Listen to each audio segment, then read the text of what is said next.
ઘર પણ મળ્યું અને 50 લાખ પણ બચી ગયા.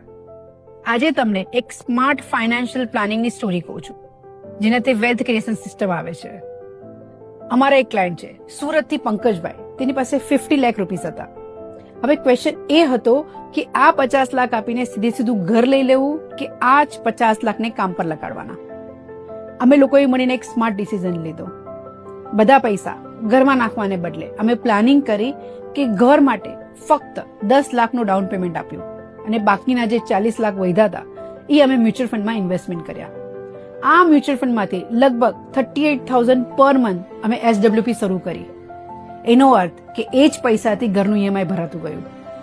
EMI સેલેરીમાંથી નહીં, ઇન્વેસ્ટમેન્ટમાંથી ભરાતું ગયું અને સેલેરી તો પોતની મેળે બચતી ગઈ.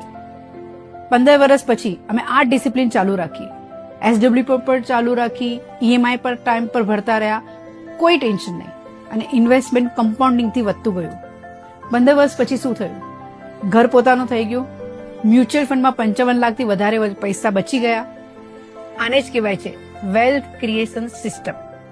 સ્માર્ટ પ્લાનિંગ એટલે પૈસાને અટકાવવાના નહીં, તમારા જ પૈસાને કામ પર લગાડવાના. તમને પણ આવી પર્સનલ પ્લાનિંગ જોઈએ છે તો મને DM કરો વેલ્થ. અમે પણ તમારા માટે સ્માર્ટ પ્લાન બનાવીને આપશું.